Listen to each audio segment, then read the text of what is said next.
Hey guys, welcome back to The Readers. I hope you are having an amazing day. Let's get right into the stories. The first one is an entitled People Story. Can an HOA actually seize your parking spot just because they feel like it?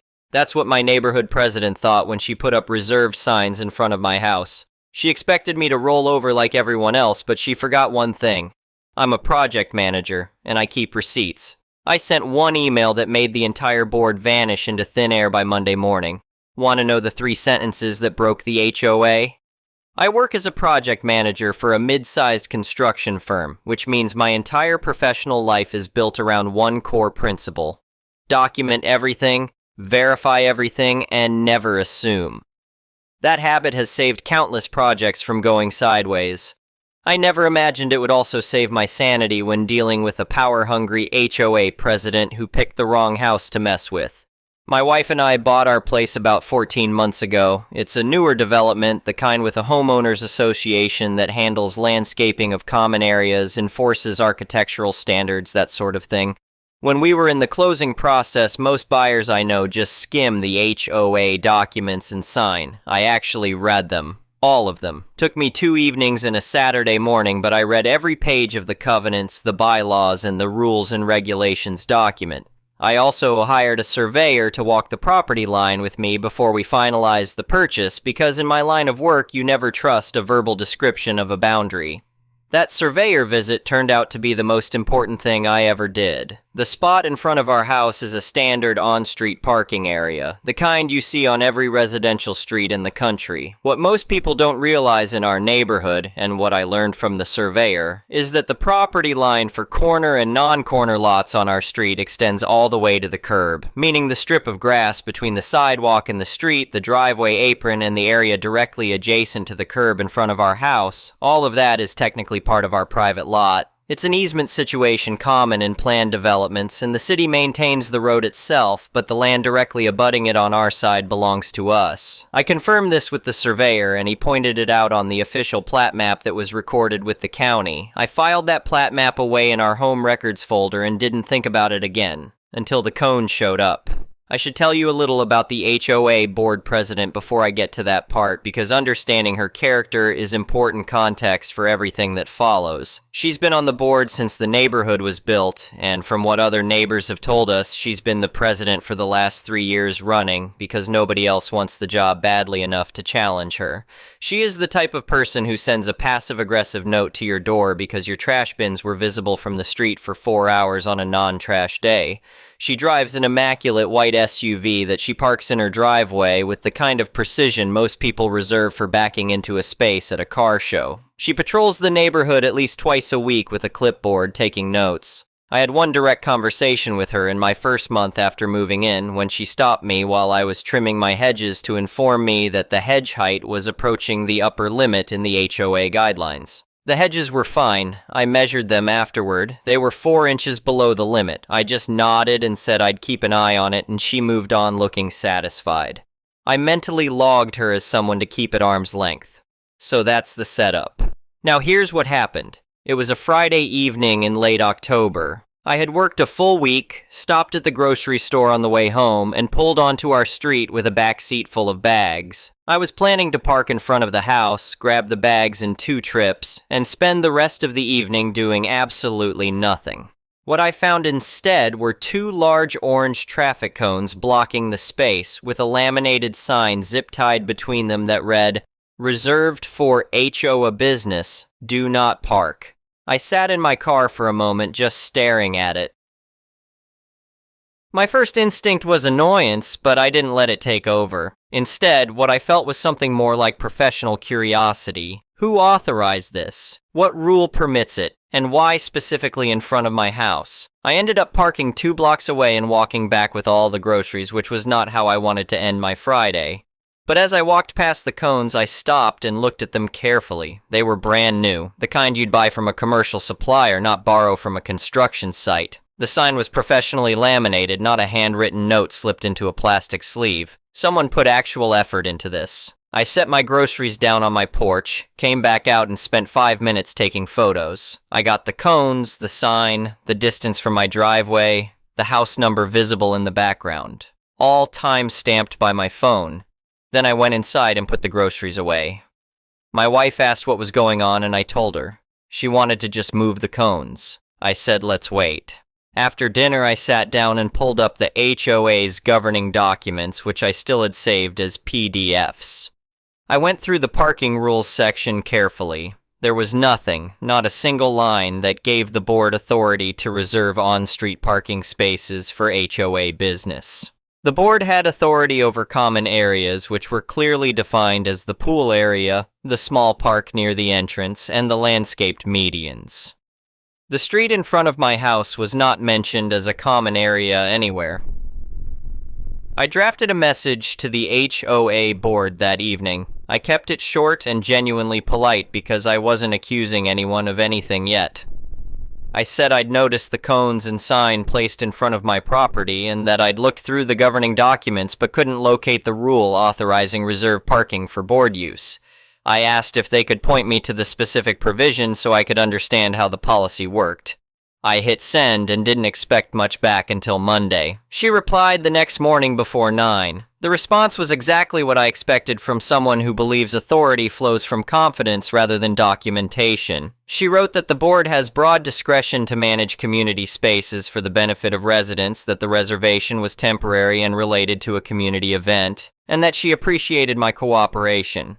No rule cited. No bylaw reference, no acknowledgement that I'd asked for a specific provision. Reading that response confirmed what I already suspected. There was no rule. She had just decided to do it. Later that same morning, I was carrying something out to my car and she happened to be walking past on her patrol. She spotted me and came over, clipboard under her arm, wearing the look of someone who has just handled a minor administrative matter and is quite pleased with themselves. She said something to the effect that she hoped her message had cleared things up and that these small inconveniences were just part of keeping the neighborhood running smoothly. I said I understood, that I was just trying to make sure I knew the rules so I could follow them. She gave a small nod like a teacher acknowledging a student who had finally come around and continued her walk.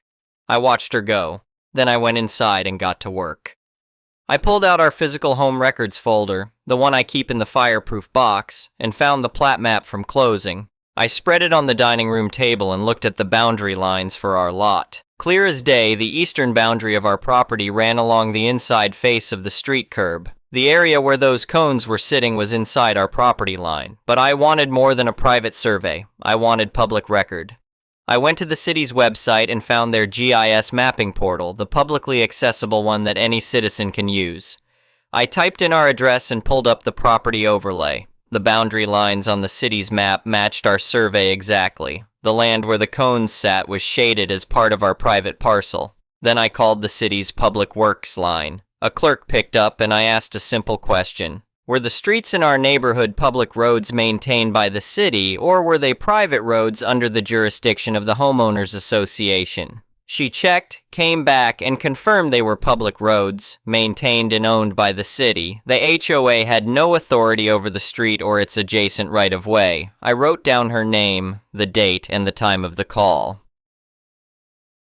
At this point, I had 3 things: my surveyor's plat map showing the property boundary, the city's GIS database showing the same thing, and confirmation from a city employee that the streets were public. The cones were sitting on my private property, placed there by an organization with zero legal authority over that land, and I had not given permission. I took my time writing the follow-up message. I reread it probably 4 times before I sent it. I wanted it to be completely factual, completely professional, and completely impossible to dismiss. I addressed it to the board president and copied the other 2 board members by name, along with the property management company that the HOA contracts with for administrative services. I opened by thanking her for the reply and saying that in the interest of keeping things clear for everyone, I had done a bit of additional research. I explained that I had the official plat map from our property closing on file with the county, which showed that our lot boundary extended to the street curb. I described where this could be verified. I noted that this was further confirmed by the city's public mapping tool, which I linked directly to our address so that anyone could check it themselves. I explained that the location of the cones fell within our private property.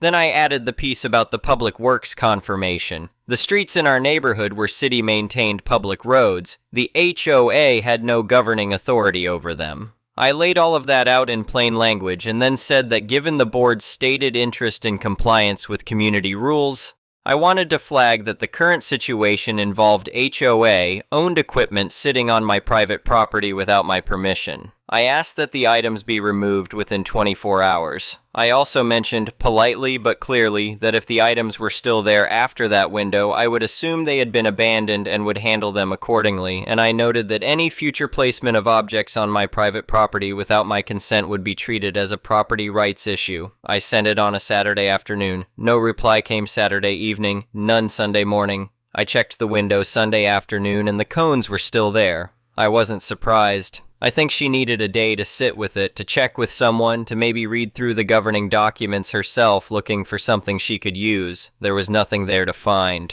Sunday night, nothing. I went to bed. Monday morning, I looked out the window when I got up to make coffee. The cones were gone. The sign was gone. The space was empty. No note on the door. No apology message through the HOA portal. No explanation of any kind. They had just been quietly removed sometime overnight like they had never been there. I stood at the window with my coffee for a minute, and honestly, I just felt relieved more than triumphant. I hadn't wanted a fight. I'd wanted my property rights respected, and now they were being respected. I didn't see her that morning, but when I left for work, I noticed her car in the driveway, and I had the distinct sense she was watching me from a window somewhere. I didn't look for her. I just got in my car and drove to work. There was still the matter of the property management company. They had been copied on my message, and they were the ones who actually administered the HOA's finances and kept the formal records. About 4 days after the cones disappeared, I got a message from their representative. It was brief and professional. It said they had reviewed the situation, confirmed the property boundary information I had provided was accurate, and wanted to assure me that the board had been reminded of the limits of their authority with respect to private property. No apology exactly, but an acknowledgement that I had been right. I saved that message. The HOA holds quarterly meetings, and there happened to be one scheduled about 3 weeks after the cones incident. I had never attended one before. My wife asked if I was going to go, and I thought about it for a day before deciding yes, not to cause trouble, just to be present. The meeting was held in the clubhouse at the back of the neighborhood. About 20 residents showed up, which I was told was actually a solid turnout. The board president was up front running things with the other 2 board members seated beside her. She saw me come in and sit down. The look on her face was brief, but readable. The kind of look someone gets when they realize a conversation they were hoping to avoid is now unavoidable. She recovered quickly and kept going with the agenda. The meeting covered landscaping updates, a proposal about holiday lighting guidelines, and a reminder about parking in designated areas. That last one made a couple of people in the room exchange glances. When it was her turn to present the parking item, she spoke in general terms about community standards and keeping streets accessible. She did not mention cones, she did not mention reserved spaces, she did not look in my direction. During the open floor section at the end, a couple of other homeowners brought up various grievances, mostly small stuff about maintenance requests that had gone unanswered. I didn't say anything. I didn't need to. I was there, and she knew why I was there. After the meeting broke up, a couple of neighbors I had only waved at before came over and introduced themselves. One of them, a guy who lived 2 streets over, said he had heard what happened with the cones and that he was glad I'd handled it the way I did. Another woman said the same board president had tried to cite her for storing a kayak on the side of her house last summer, in a location that turned out to not be visible from the street and therefore not actually subject to HOA storage rules. She said she wished she had pushed back the way I had. I told them what I told my wife when she asked me how I felt about the whole thing. I wasn't trying to make enemies. I just didn't want to let something go that I knew was wrong.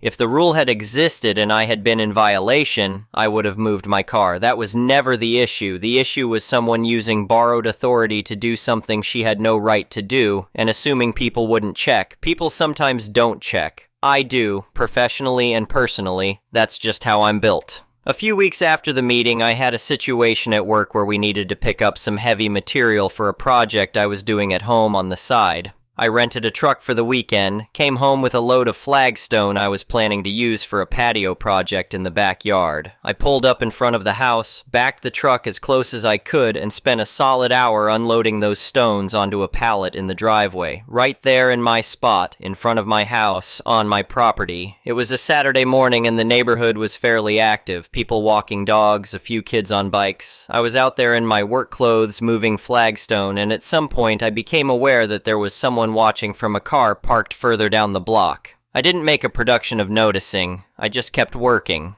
When I was done, I loaded the pallet mover back into the truck and straightened up, and I happened to look down the street. The white SUV was pulling away. I gave a wave in its general direction and went inside to wash my hands. The patio took me most of the fall to finish, working on it weekends when I had time. It turned out really well. Nice laid stone with a fire pit area in the center. My wife loves it. We've had people over a few times since then. I still attend the quarterly HOA meetings. I don't cause disruptions, I don't make speeches, I just show up and listen.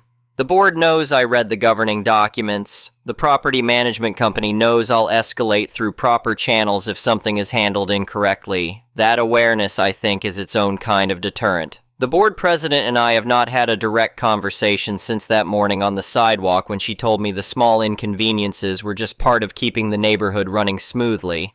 If I see her on the street, I give a nod. She nods back. We leave it at that.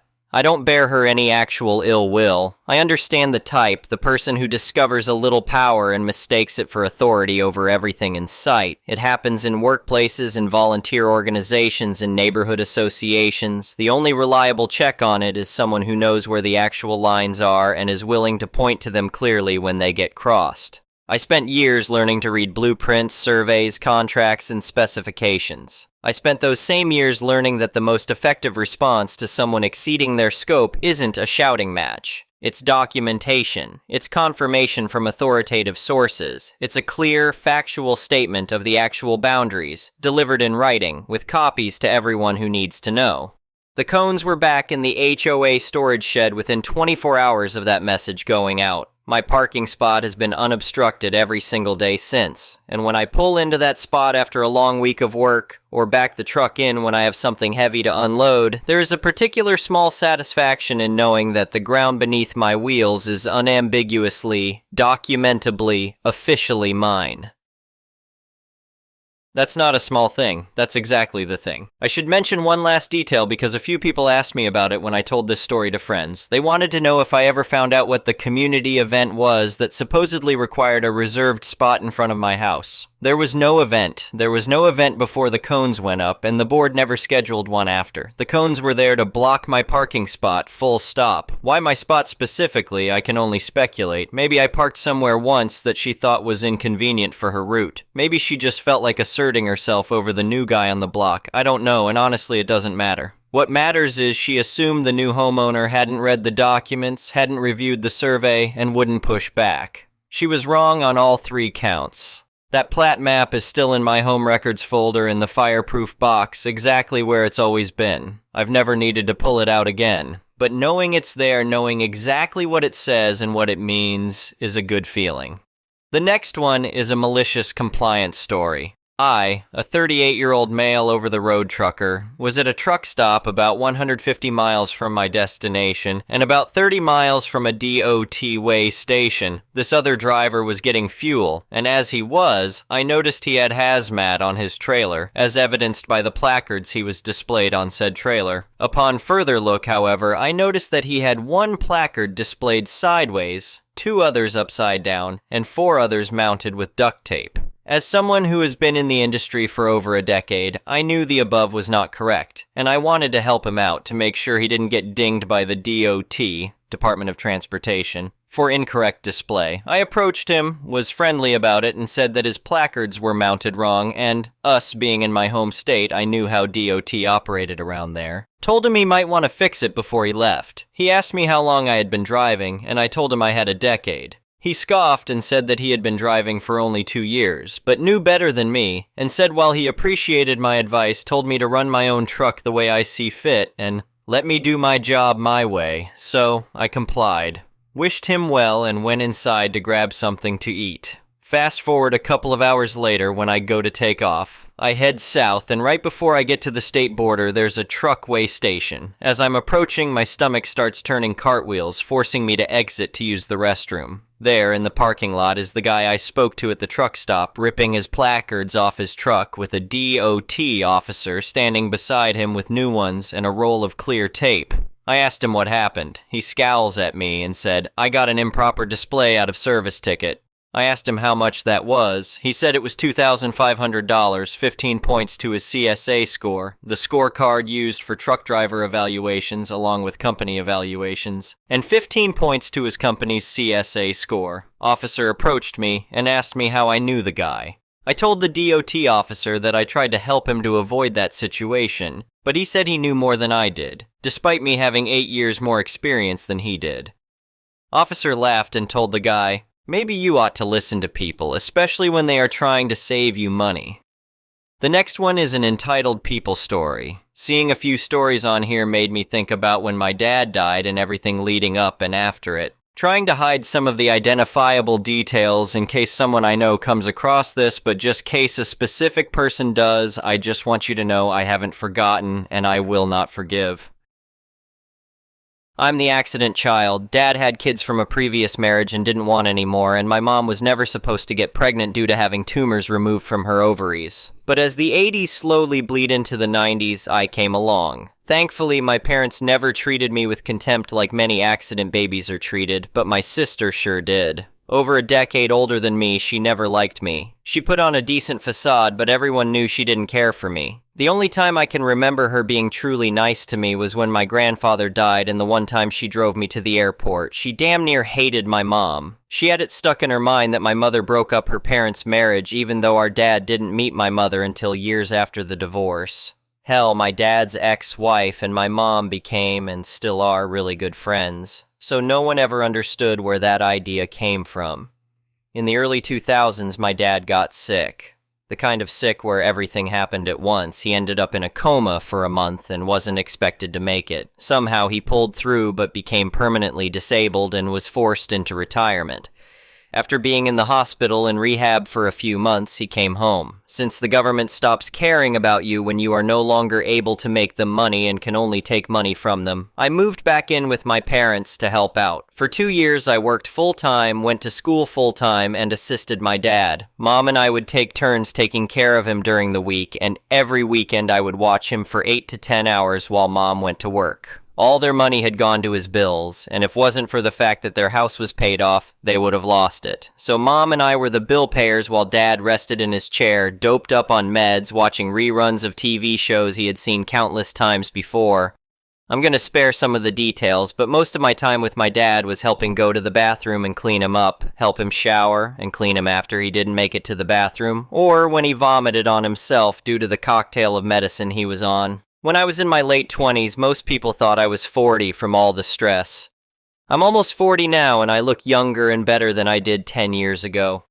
My sister, however, would visit maybe 2 to 3 times a year and clip his toenails. He liked how she did it. She never once wiped his ass or cleaned up vomit, never saw the bad side of him. She knew the situation we were all in and still skirted around asking him for money, something she had done several times a year before he was sick. Then, he died. It happened fast. One Friday, he started acting really weird, so we took him to the hospital where we discovered he had a minor heart attack, but due to his poor health, it started shutting his organs down. The following Monday morning, I said goodbye to my dad as I watched him take his last breaths. I'll give my sister credit. She was somewhat kind during this time. It wasn't to last. We held a small memorial service at the house. My brothers had flown in before to help set us up.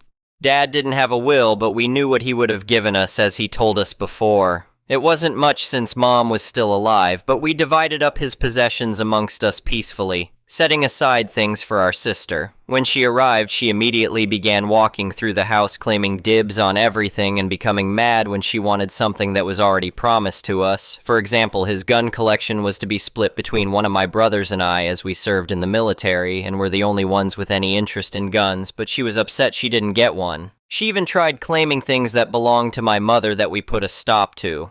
The day of the memorial went smooth, until the night. I had been drinking for over a day at that point, just dealing with all the stress of the past 2 years, and also having been laid off my job the same day he died, duck you to my old boss for that one. At one point, we were going to take a shot in his memory, and she wanted in. We told her, okay, we're pouring them now, and she disappeared. We waited a few minutes, but had no clue where she went to. So myself and the 10+ other family members took them. She suddenly appears and starts throwing a fit that we didn't come get her. Apparently she had gone outside to smoke, but myself and another family member had checked but couldn't find her. She left and drove back home after. A couple of months go by and my mom finds out that she needs all children's signatures to take full possession of his truck since my mom and him were on the title and he didn't have a will. Something about us not contesting her ownership of it. Myself and my brother signed it without hesitation, but she made a fuss about it. I found out later it was because she believed it should have gone to her instead of my mom. I ended up moving in with my brother across the country to start over. A few months later, my mom decided to follow as she had no family back home anymore except for her stepdaughter, who she didn't feel would care if she lived or died. So she sells the house. Remember how my dad didn't have a will? Well, that didn't matter on the house because it was parents' house she inherited when they died. My dad was never on the deed. As far as the state was concerned, the house belonged only to my mom, and then me if something happened to her. That didn't stop my sister from making a big deal out of it. Now, I'm a little fuzzy on this part because I wasn't there, but apparently my sister wanted to seek legal action to force my mom, her stepmother, into selling her the house for well below market price. My sister's mother apparently put a stop to that. She apparently told her if anyone deserved the house after my mom, it was me. My sister apparently scoffed at the idea that my grandparents' house would have been my right instead of hers. So my mom sells the house and moves to the same area as me. A couple of months later, my mom is very upset. It's close to the 1-year anniversary of my dad's passing, and my sister had wrote her a nasty letter. In there, she scolded my mom for not giving, that's right, giving, not selling, her the house as it was her father's home, and my mom never had the right to sell it to anyone and should have given it to my sister for free. Somehow, even though the house belonged to my maternal grandparents not related to her, she still fully believed the house was hers when my mom decided to sell and it should have been given to her. That was the day I decided to cut off my sister for good. It's been almost 10 years now and I haven't spoken to her once. Neither have my brothers, except for when one got cancer and she tried talking to him, in my opinion, to weasel into receiving something if he died.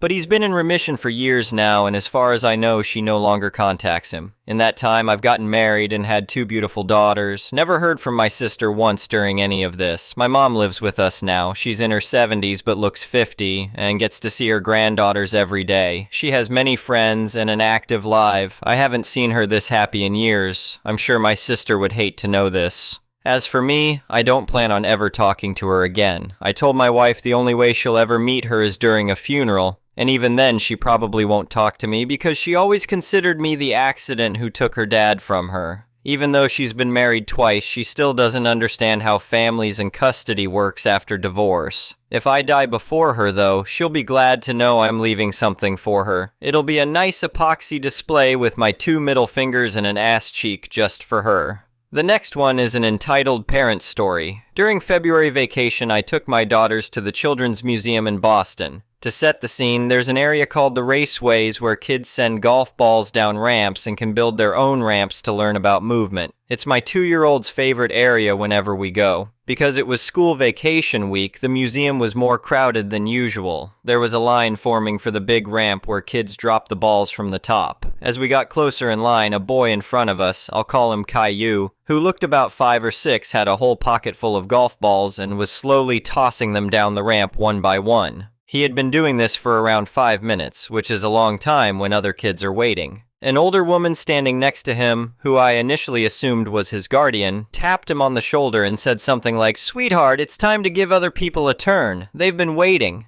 The boy turned around with what I can only describe as a full red dye 40 meltdown face and immediately started screeching at the woman while continuing to throw the balls down the ramp. At this point, my daughter was getting antsy too. The woman tapped the boy again and said, "People are waiting. You need to go find your mom." The kid suddenly escalated from 0 to 100 and started hitting the elderly woman repeatedly while screaming. She yelled, "Get off me!" and the child she was with started screaming too. She then says to me, "Is this your son?" I said no and was shocked a child was hitting a stranger. I panicked and ran downstairs with my daughter to find a museum employee. Meanwhile, the older woman was still at the top of the stairs shouting, "Whose son is this?" Finally, a bougé, boho-looking blonde woman peeked around the corner with a toddler on her hip. She heard the screaming and said, "Caillou, are you okay?" The older woman told her, "He's been hitting me. Please take him downstairs." The mom said, "It's okay, Caillou. Come here." The boy ran to her, still screaming and pointing at the woman, saying, "She hurt me." I watched as she just took him to another ramp like nothing had happened with the elderly lady. We moved on and my daughter started playing peacefully at one of the smaller ramps.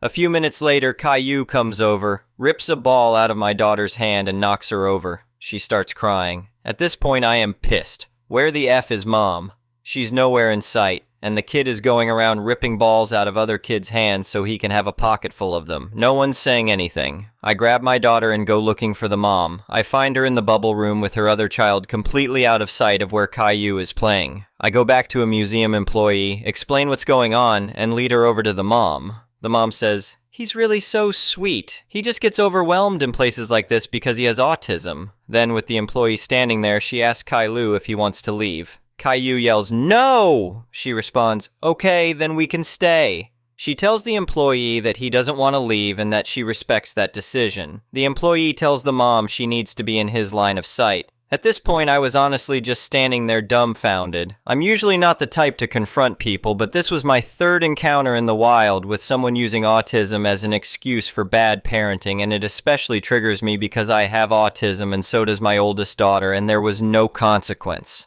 So I said to her, "If he's having a hard time sharing this crowded space, then he needs to leave and calm his body down. He hit that lady, he pushed my kid and other kids down, he's ripping things out of their hands, he's had enough." She replied, "He has autism. He doesn't understand." I said, "Then you teach him. You need to be watching him. You can't let him go around hitting people. That's going to be a sad future. Please do him a favor and guide him." She responded, "I know what's best, thank you," and continued letting Caillou play in the area. I was literally shaking afterward. I'm not someone who normally confronts people in public, but watching a parent let behavior like that run rampant in a crowded public space with zero supervision just felt like entitlement and neglect. Just because it's a public space doesn't mean that kids can run around unsupervised and whatever they want, especially if they have known sensory issues. Anyway, thank you for watching.